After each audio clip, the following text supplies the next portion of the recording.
Ranjana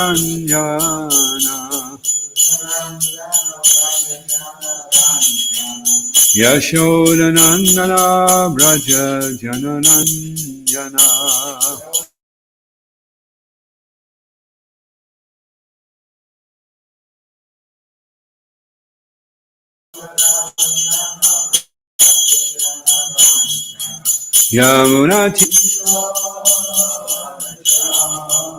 Yamuna Tira Vanachari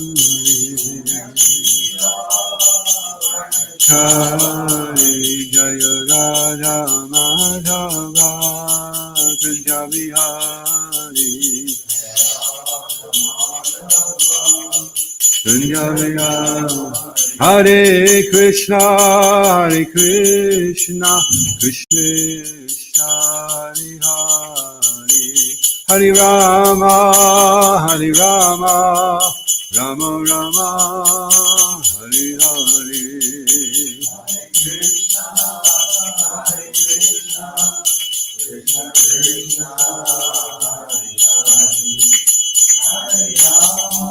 Hare Rama Rama Rama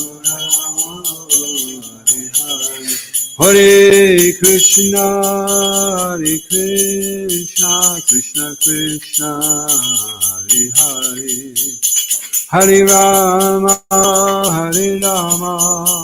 Rama Rama Hare Hare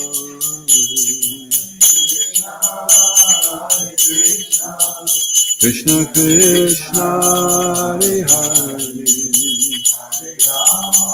Hare Rama Rama Rama Jaya Jaya Gurudev Gurudev Gurudev Jaya Gurudev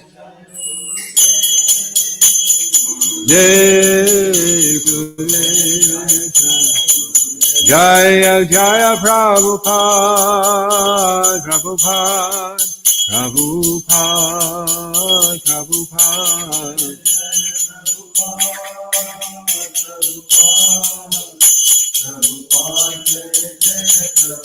Jaya Kodanitai Maya Poshashi Kodanitai Jaya Maya Poshashi Maya Poshashi Kodanitai Jaya Maya Poshashi ISKCON Guru Vrindaki Srila Prabhupada ki Jai Shishi Kodanitai Maya Poshashi ki Jai Gaura Praise. Okay, so reading from Srila Prabhupada Lilamrita.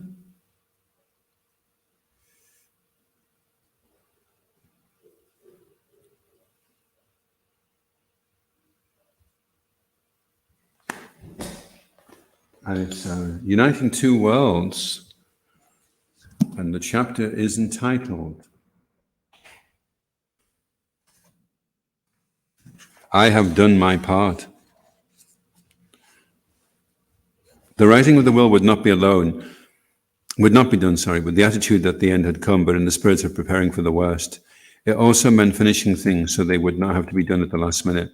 Prabhupada was concerned that his movement continued securely with all ISKCON properties in the possession of his disciples within the institution, and all his instructions made clear for the future. These matters should be dispatched now in a will, and the GBC men should gather in Vrindavan to make these last arrangements to be with him. Once these things were settled, Prabhupada would be free to continue writing his books with no worries. Tamal Krishna later asked Srila Prabhupada whether his new decisions indicated that he was losing his desire to fight to live. Srila Prabhupada indirectly admitted it was so. Therefore, he said, I do not wish to leave Vrindavan. If by Krishna's desire I survive, then we shall see later on. Otherwise. Even though the secretary did not read him letters or bring him news, Prabhupada went on thinking, what about the Radha Damodar temple? He asked. He had been renting his rooms there for years, and the temple proprietors had often challenged his rights. This was just another of his multifarious worries in maintaining his preaching around the world.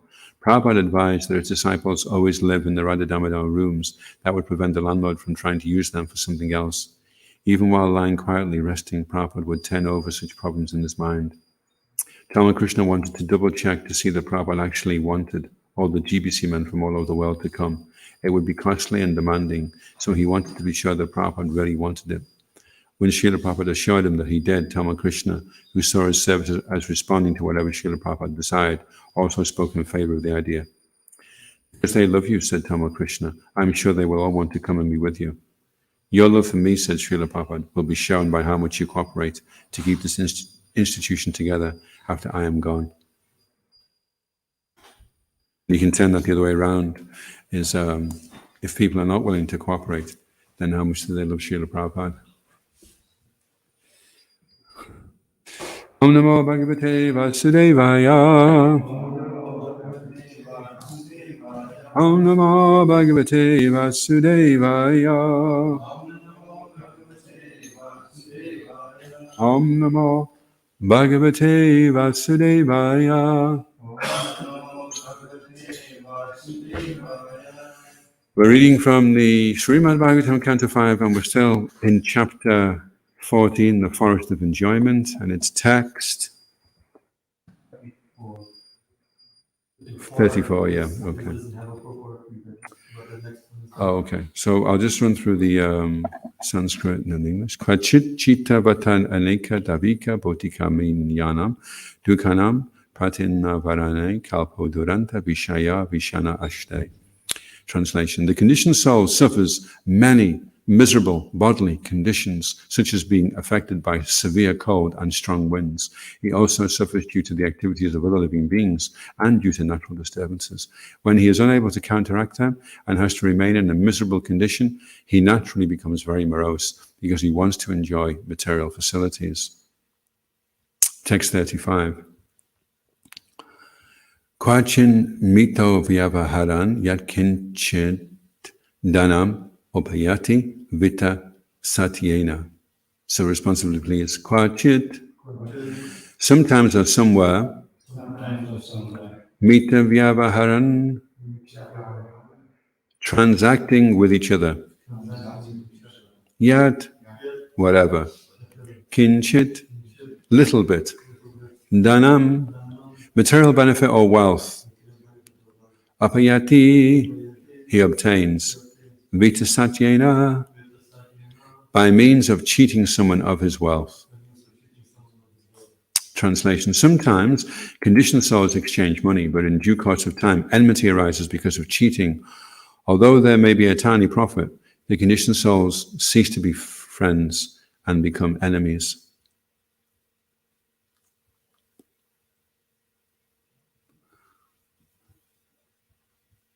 Okay, responsible. Sometimes conditioned souls exchange money, but in due course of time, enmity arises because of cheating. Although there may be a tiny profit, the conditioned souls cease to be friends and become enemies. Does anyone know what Moses' mother and father used to do? Yeah. I don't know either, but I know they made a small profit. Just remind me of that because it's a tiny profit. Prabhupada Srila Prabhupada Ki Jai. As stated in Srimad Bhagavatam 558, Pumsastriya mituni bhavan etam tayo mito hridaya grantam ahu ato griha shatra sutapa viter janasya mohayam ahamamati. The monkey-like conditioned soul first becomes attached to sex, and when intercourse actually takes place, he becomes more attached. He then requires some material comforts, apartment, house, food, friends, wealth, and so on. In order to acquire these things, he has to cheat others, and this creates enmity even among the most intimate friends. Sometimes this enmity is created between the conditioned soul and the father or spiritual master. Unless one is firmly fixed in the regulative principles, one may perform mischievous acts, even if one is a member of the Krishna consciousness movement. We therefore advise our disciples to strictly follow the regulative principles, otherwise the most important movement for the upliftment of humanity will be hampered due to dissension among its members. Those who are serious about pushing forward this Krishna consciousness movement should remember this and strictly follow the regulative principles so that their minds will not be disturbed.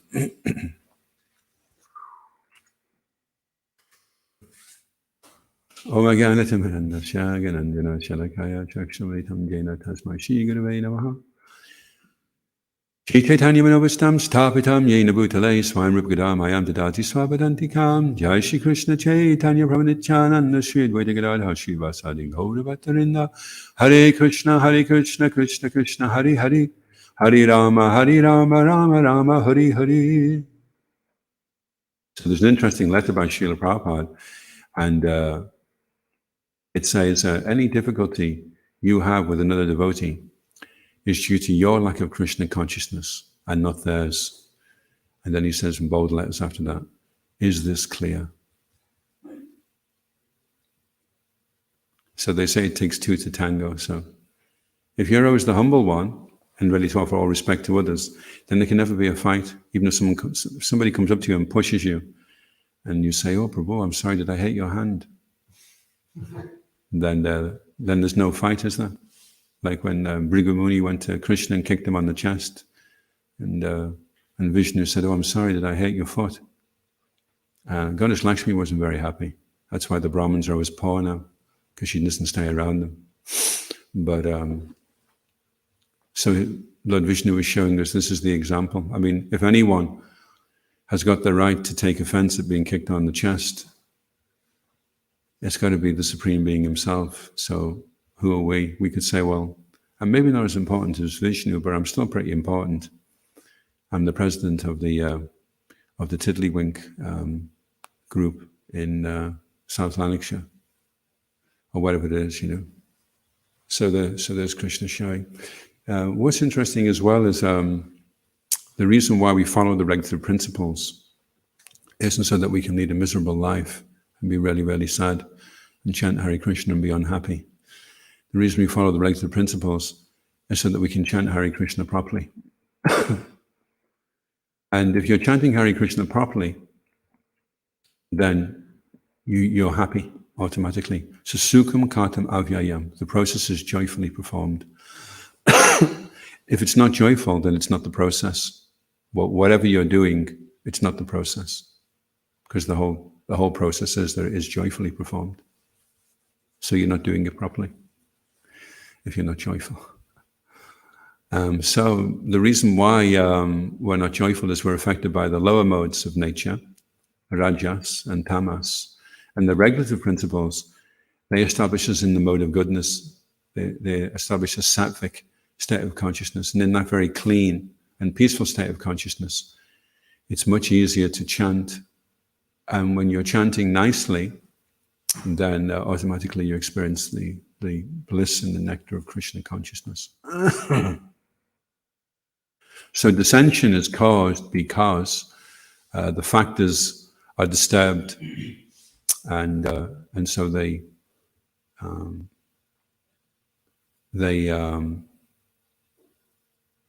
express their dissatisfaction by finding some justifiable way of being angry or upset with somebody. But it's amazing how Srila Prabhupada it's very kind of like non-violent communication, which is if there's any problem with anyone, then that's your problem, not theirs. So isn't that amazing to meditate on that? Because you could say, well, I was in a good mood until he came along and slopped a load of halava down the front of my kirta. I mean, how could you be so clumsy, you know? What a fool, you know? So you could blame it on him, but the reason why you're upset isn't because of him. It's because of your lack of Krishna consciousness. Otherwise you would think, wow, that should have been a mountain of halava, but it was only a little drop. It was just a token of what I'm actually due, what I deserve for all the simple things that I've done to other living entities. And so always we're appreciative. The devotee is always thankful that whatever I'm getting is just a small reaction. And if I carry on in this joyful, peaceful state of mind, then it'll become rightly mine, this legacy that Srila Prabhupada has left us, this entrance into the spiritual world. It'll become rightfully mine. I'll be an heir to the throne if I just accept everything with a little tolerance. And it was interesting this morning, I was coming out the house and things aren't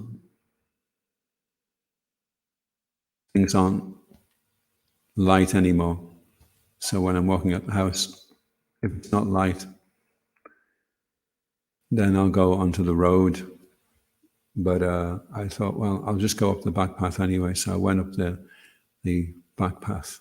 And of course, it's completely dark. And I couldn't see where I was going. And I wasn't sure whether I was on the path anymore. But a really easy solution is to look straight ahead toward the goal. So I looked up the hill and I could see where the top of the path was, because that was illuminated. So then it was easy to traverse the intermediate stage in between where I am now and where I wanted to get to, which is at the top of the hill. So we should remain fixed on the goal. Obstacles are things that you come in contact with when you lose sight of the goal. If you can focus on the goal, then the obstacles disappear. Problem is if we don't know what the goal is, or we don't know what our goal is, then it becomes very difficult. Adhoksaja and Untitled, the intelligence becomes many-branched. And if the intelligence is many-branched, then it means it's irresolute, because you're not quite sure about anything. You're half sure about doing that, and you're half sure about doing this, and you're half sure about doing that. So then you start dithering around. And dithering is a really non-productive exercise. If I said, now let's dither for 10 minutes and we stop everything, we'll all stand over in the corner there by the Madanga and we'll just dither for 10 minutes. We'll go to do something and then not do it, and then go to do something else and then not do it, and then go to do something else and then not do it. So dithering is irresolute determination, irresolute, because the intelligence is sprawled all over onto all kinds of different things, and then we're not quite sure what we're doing. So at least in the mode of goodness, we can become clear. And clarity is a wonderful thing to have, actually. And to be in contact with those that have clarity, it's such a rare quality. Everything is so confused. Everybody is so confused. And for those that possess clarity, it's a very, very attractive quality. Clarity and confidence, peacefulness. These are all qualities of the Brahman, Samo Dhammo Taposocham. He's clean, he's peaceful, he's austere. This is somebody in the mode of goodness. Kshatriya, mode of passion, Vaishya, passion, ignorance, and then Shudra in ignorance. So Srila Prabhupada wanted us to come to the platform of goodness as quickly as possible. And that's why we have the regulative principles to establish that. So any questions or comments?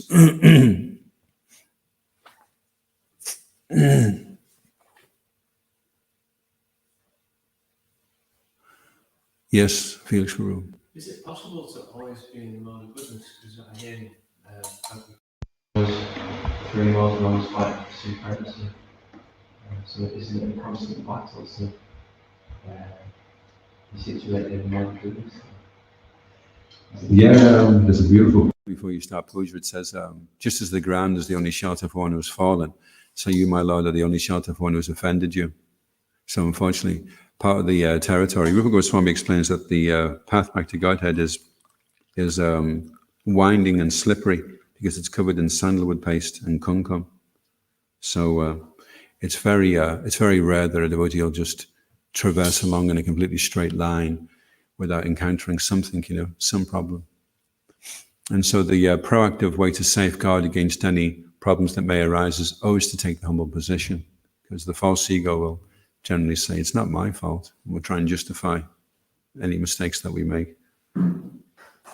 So if we decide, well, I'm probably going to make a lot of mistakes from now to when I go back to Godhead, so let me just be humble, so that when it happens, I can accept it. And And so your mode of goodness, there's mode of goodness, there's mode of passion, and there's mode of ignorance. And then there's Vasuddha-sattva, which is the transcendental mode of goodness. So Brahmananda Prabhu once asked Srila Prabhupada, how is it that I'm still being affected by the modes of nature, because now I'm doing devotional service and it's supposed to be transcendental? And Prabhupada said, it's like being in a boat. So the boat's on top of the water and you're getting buffeted about by the modes, but you're not directly getting hit by the modes, only indirectly. But you may decide when you're on the boat, well, I've had enough of this getting tossed around here by the waves. I'm going to jump over the side and go into the ocean. So you jump over the side and you go into the ocean. And all the problems are solved because you drown, and then you lie at the bottom of the ocean dead. But then you don't. Then you're unaware of how heavily you're being affected by the material energy. So it is turbulent at times. It's very turbulent. But then we see with Srila Prabhupada when he came across the Jaladuta. If you remain steadfast in your determination to be Krishna conscious, to be a pure devotee, Krishna will step in at some point and everything will go calm like glass and it'll be very, very peaceful. And we can see there are devotees that are like that, and we think, I would like to be like that too, and those devotees can assure us. I was like also struggling with the modes of nature, but I continued on with determination, and eventually I got to the point where I became peaceful and fixed and resolute in my determination, and then nothing could sway me. They say for the determined, there's no defeat, and for the industrious, there's no poverty.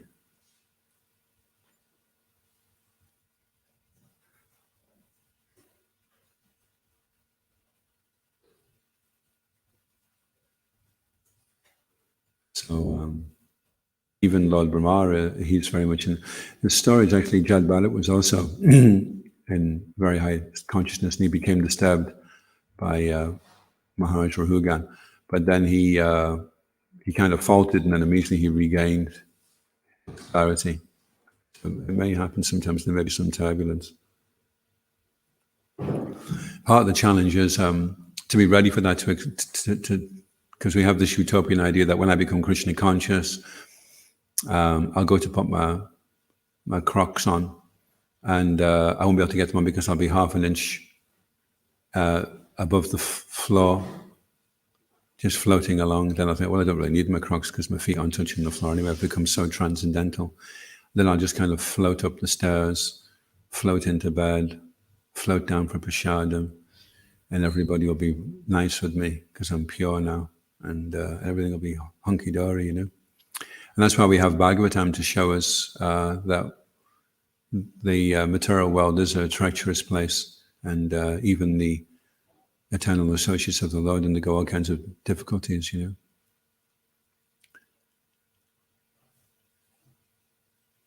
So that's what it's like, unfortunately, in the material world. But that's a good incentive to want to get out the material world. If we practice Krishna consciousness and everything became really nice and we're just in the mode of goodness and there's no simple reaction,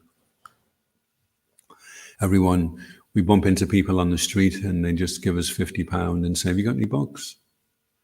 Have you not got any with you? Oh, that's no problem. We'll keep the money anyway. We're thinking maybe that's some kind of utopian idea of what it would be like to be purely in Krishna consciousness. But it's actually the other way around. That as you become very pure, Krishna realizes, I can use this person as an example to show with the devotees now.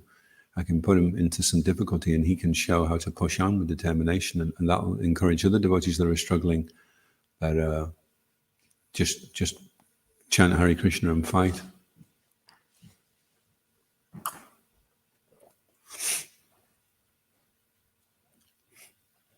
And so Srila Prabhupada is saying, if you cooperate, then that's how you'll show your love for me. So, and that's sometimes the hardest thing, to cooperate. But if you're very humble and tolerant, then it's easy. So you can pinpoint that your level of cooperation is impaired by your level of pride. Yes, Ragnar. interesting that Prabhupada points out that dissension appears due to the lack of application, strictly following of regulatory principles. Yeah. And when is that there, that clears and purifies, the possibility for dissension. Yes, interesting is that the real fight isn't with the devotee, because we could put you anywhere. You could say of devotees that have got big spotty noses and come from Cleethorpes, and so we go somewhere else. But then someone else comes up and they know it's just the same, and they're from somewhere else and they're a different shape. And so the real problem isn't what's going on externally. The real problem is because we're not following the principles as strictly as we should be. We may be following them physically, but we may not be following them in our mind. And so that will still cause contamination of the consciousness, and then we'll be affected by the lower modes of nature. And lower modes of nature means anger, intolerance, resentment. Then we know, oh, it's my old friend, the mode of ignorance again coming in, So rather than blame the devotee, then try to say, okay, well, he's poked me and all this orange juice has come out. But maybe he doesn't poke you, maybe Krishna pokes you, maybe he uses him to poke you. Maybe Krishna's trying to let you know, well, you think you're a really nice guy, you think you're really in a mode of goodness, watch this. And out comes loads of ignorance and passion. And so that's to let everyone know, and yourself as well, that you're not as sweet as you thought you were. The juice that's coming out is very sour. So that's great. Someone's doing you a favor there. They're letting you know. You're going around thinking you're a great orange. And then people squeeze you and it all comes out sour. So then you realize, I've got to freshen up. I've got to up my game. I've got to become more Krishna conscious. I've got to become more sattvic. So this type of thing doesn't happen. So if you keep getting into arguments, then it's a sign of full sudden. Maybe externally you will find Internally, we are not really applying ourselves, not fixing the mind. We can remember sound vibration. So that means the false ego is massive. The sound vibration is not dissolving the ego. So therefore, ego keeps flashing despite of external performance, etc. Also, mental health now is a huge issue. And if you want to test the pot of rice, you just take one grain. So if the one grain is weird, then everything in the pot is weird. It's just that some are more weird than others, that's all. But the health, it was 1 in 4, and it's 1 in 3 now with mental health issues. So that means the other 3 have also got some problems. And the question was asked of a devotee, does chanting Hare Krishna solve all psychological problems? And he was saying, not per se, but chanting the holy name brings you pure love of God.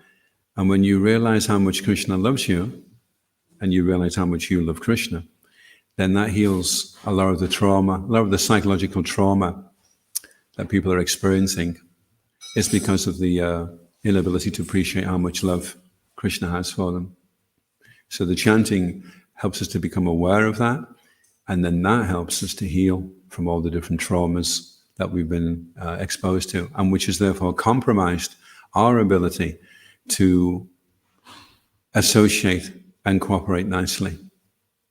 So the more that's compromised, the more your cooperative spirit is compromised, then the more you're going to be disconnected from the mercy that's coming from Srila Prabhupada.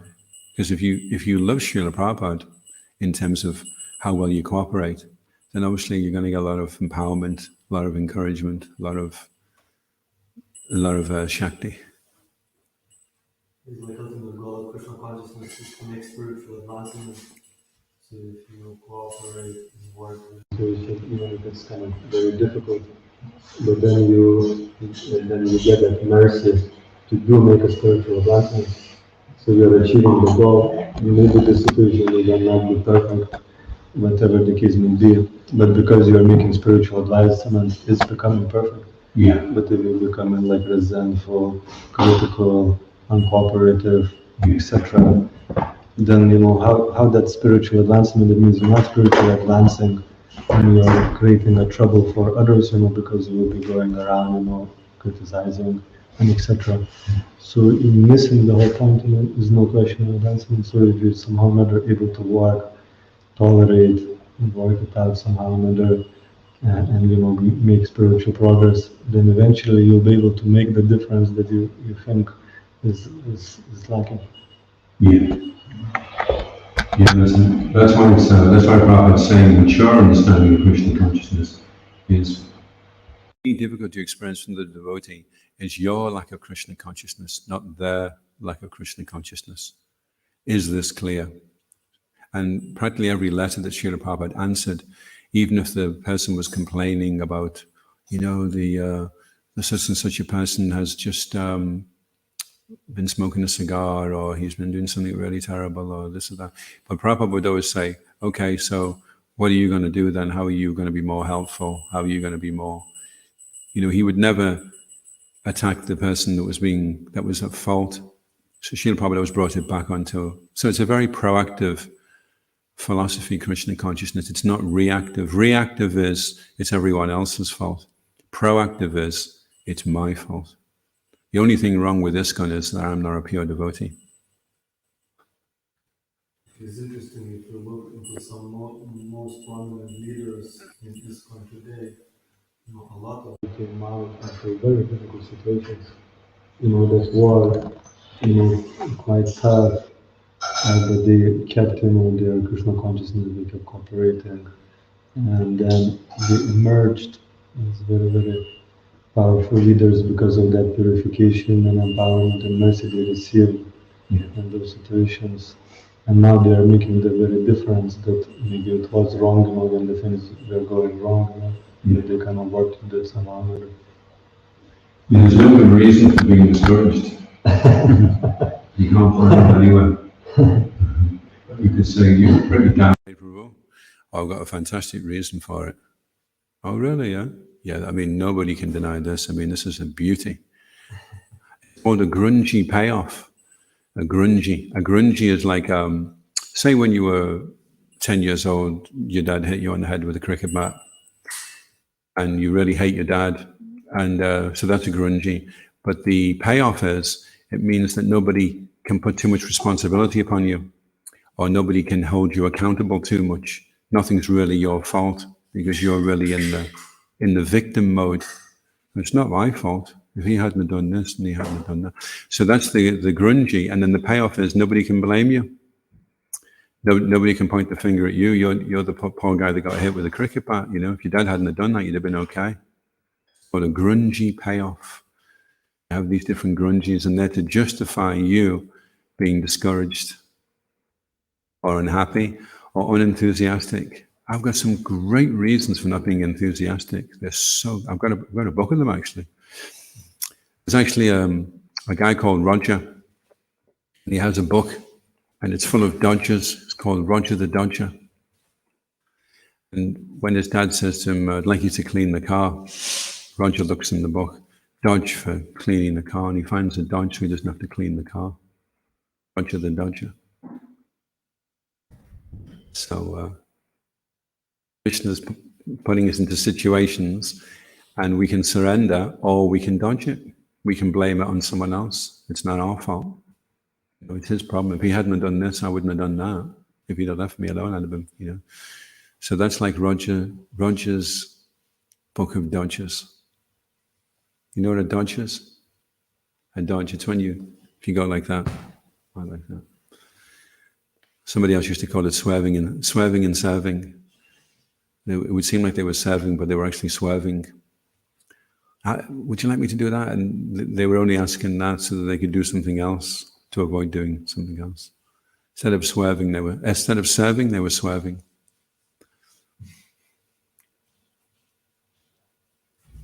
Devotional swervers, swerving away from doing the needful, taking the initiative. Utility is the principle. Purity is the force. Books are the basis. And what's the other one? Preaching. Preaching is the essence. And that doesn't just mean preaching to others, it means also preaching to ourselves. Because we've all got minds. See, the funny thing is, when we joined, our mind didn't want to join. When we took up Krishna consciousness, the mind didn't agree to it. It said, I'm not into this. I don't even believe in Krishna. Who's Krishna anyway? He's a blue cow head boy. Okay, I do not believe in Krishna, okay? So I'll come along because I'm in your head and I'll have to come along. But I just want you to know, I never agreed to any of this. So that's our friend, the mind. And then the mind's just tapping us on the shoulder all the time saying, look, I told you. I told you.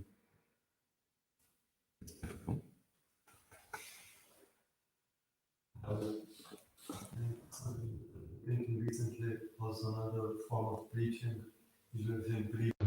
Go out to the city, give out the books, do Harinam, we see that as preaching. But actually, if you look into Krishna, in Bhagavad Gita, Krishna says, one who preaches to my devotees is the most dear to me. So visually we interpret that verse that is preaching to those who are not devotees, and we say, they are ultimately devotees. And that is fine, because we are Gostinandis, it is a correct interpretation. But that's a more indirect interpretation, which is completely in line with Siddhanta. But there is a direct interpretation as well, preaching to the devotees, which means helping them to become more and more advanced, boiling the milk until they reach, higher and higher platform of devotional service. That is also preaching. And actually, if you take direct meaning, Krishna says, that is the most dear person to me. And also yourself, you're also a devotee. You have to preach to yourself as well.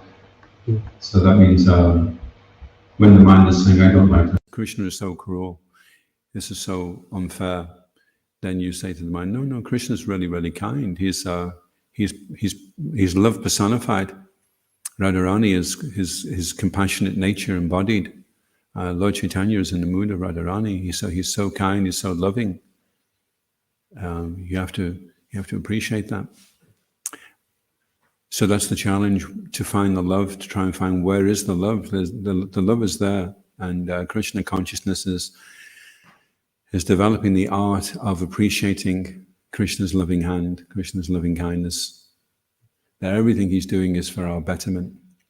And when we finally do go back to Godhead at some glorious day, when we do and we look back on everything that's happened to us, we'll see how it was all Krishna's helping us, Like the footsteps, the footsteps in the sand. And the man's looking back over his life and you can see all the footsteps he's taken.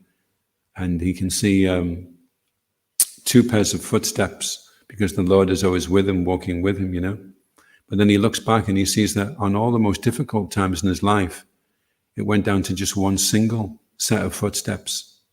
And he says to the Lord, why did you leave me when it was the most difficult part of my life, when it was the most austere?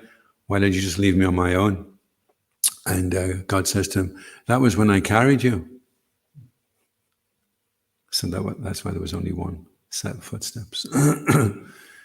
So it would be great if we could appreciate that right now, but sometimes we're being carried and we don't even realize that Krishna is there helping us, that Krishna is carrying us. So that's what Krishna consciousness means. It means waking up to the fact and seeing that Krishna is helping us. Krishna has arranged this situation. He's put me, there's one really nice letter by Srila Prabhupada, and he said, the trick of Krishna consciousness is to understand that wherever I am, whatever I'm doing, and whoever I'm with, is Krishna's special mercy upon me. He's put me here in this situation with these particular devotees to associate with for me, for my benefit. Rather than, okay, I don't like this, I don't like that, I'm going somewhere else. And then you're going around everywhere trying to find something that will fit with the list of what you like and rather than just, okay, well, for some reason I'm here in this body, in this situation. conditioned by this particular configuration of material modes of nature. So let me just appreciate that. Everything is perfect and everything is complete. And that's why Srila Prabhupada says that the conception of void underlies the frustration is what causes the conception of void. So how it breaks down is you join, you have faith in Krishna, the temple president smiles at you, you get an extra sweet bowl, and it's like, oh yeah, this is really, really good, that I'm really, really, and then the next day, everyone's frowning at you, and you drop your sweet bowl down the drain, and your dhoti comes off in kirtan, and then suddenly everything's gone terrible, and so then you become frustrated and you think, oh, there can't really be a God. It must just be void. This is just all pretense. So that's what happens when we become frustrated.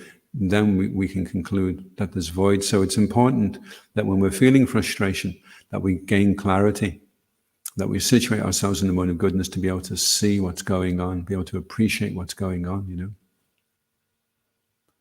rather than seeing everything in a very kind of filtered and kind of like, this is the way things are supposed to go, and it's not happening the way it should be. Things are wrong. What's happening? Krishna can't be God after all. It must just be void. It's funny, isn't it? If you contemplate it, why is it easier to believe in void than it is to believe in Krishna? Why is that?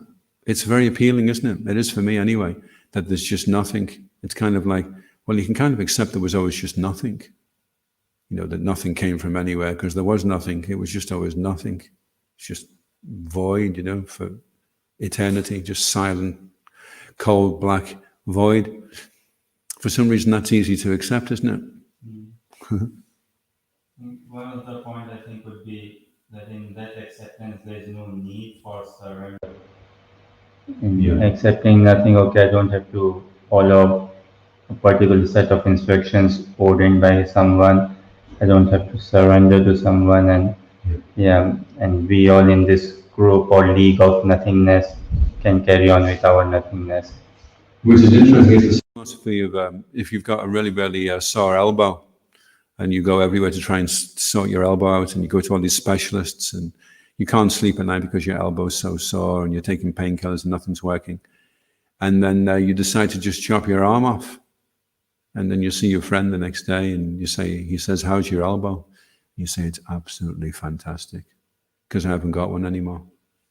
So I haven't got any more pain. So if you want to cut off your existence, then you don't have any problems anymore, but you don't have any existence anymore. So that's a very, very drastic way of trying to solve a problem,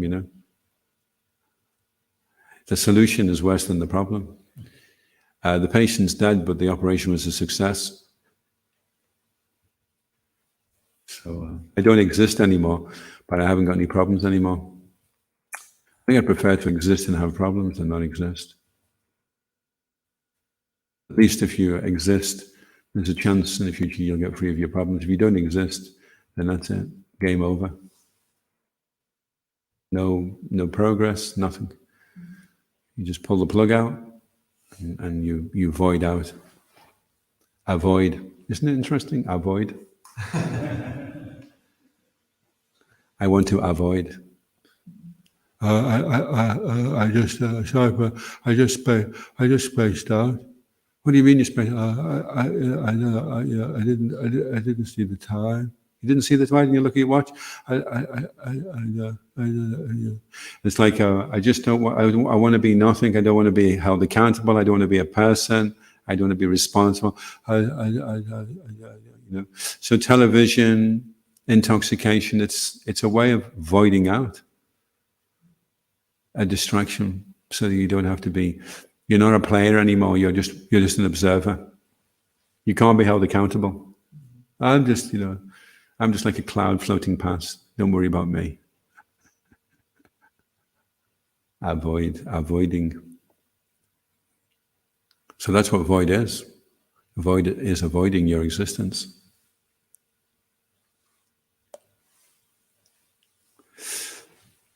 So I hope I've cheered everybody up with that. Everyone looks very sad now. You have to be joyful. Susukham kartam avyayam. Your devotional service is only actually rendered when it's rendered joyfully. So if you're doing the devotional service miserably, and you can't really be bothered doing it, it's not devotional service. You just kind of, I don't know what you're doing. Really you're wasting your time, because you could have been doing it really, really happily and getting 100% benefit for doing it. And now you're just like missing out.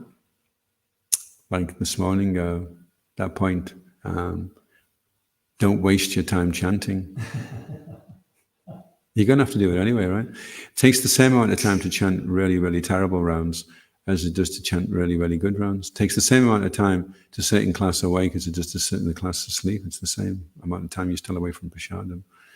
So why not just get the full benefit? Why not do it joyfully? Give everything you've got, your heart and soul. They say if you throw your heart over the bar, the body will follow with you.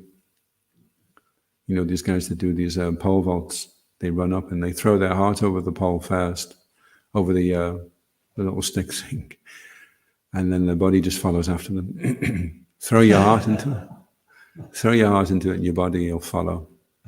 Whatever it is, sweeping up, peeling a potato, really, you know, hold the potato and think, Krishna is so kind. He's put a skin on this potato to allow me the chance to peel it off for him. He could have made the potatoes with no skin, and all you have to do is wash them. But he's so kindly put the skin on so that I can get the benefit of taking the skin off. Krishna is so kind. And you're crying, you know, you're peeling the potatoes and it's a bucket of salty water because it's just full of your tears. You're so happy. Krishna's been so kind. So that's devotional service. And then what we attempt to do in a half-hearted, spaced out, unfocused, kind of faffy, dithering way is a sad facsimile of what the real thing is, you know.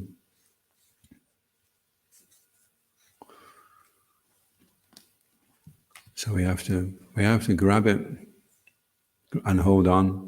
Srila Bhaktisiddhanta Saraswati Thakur said, the holy name is like a rope. So when you get a rope thrown down to you in the well, if you're going to get pulled up by that rope, you're going to have to hold on really, really tight. Otherwise, it'll just slip through your hands. So the holy name is the rope from the spiritual well, pulling you back to Goloka Vrindavan. And if you kind of like, oh, I keep slipping through my fingers, I don't know what's wrong. Must be something wrong with the rope. Couldn't he make the rope a bit sticky? And it could just stick on my back and I could just get dragged up. The rope is the holy name and you have to hold. You have to hold on tightly with everything. And then it'll lift you out. It'll pull you out of the modes of nature and it'll pull you to the Krishna's lotus feet. But you have to hold on tightly. That's all you're being asked to do, hold on tightly. This is what I want to give you. Receive it and keep a hold of it. That's all you have to do. So how can you go from chanting 16 hours to chanting 24 hours a day? You have to give up sleep. Well, you could do it in your sleep, actually. Well, one of the realizations about chanting is that you realize that you're not chanting, that the mantra is chanting, and you're just getting carried along with it. So then there's a story of one Babaji, he was sick and the doctor put a stethoscope up to his heart to listen to it, and he could hear the Hare Krishna mantra vibrating inside. So when you are chanting properly, then it doesn't stop, because you invite Radharani and Krishna into your heart, and then that chanting is just going on all the time, and it is actually going on because it's eternal. So it's always been going on. It always will go on, and we just try and tune in for 2 hours and then tune out again. So 24 hours is that you become so absorbed, so immersed in the mantra that even when you come out of the mantra and you're doing other things, the chanting is just still going on. Yaskhan Guru Vrinda ki, Srila Prabhupada ki, Go Premanandi, Hari Bol. Go Bhakti Vrinda ki jai.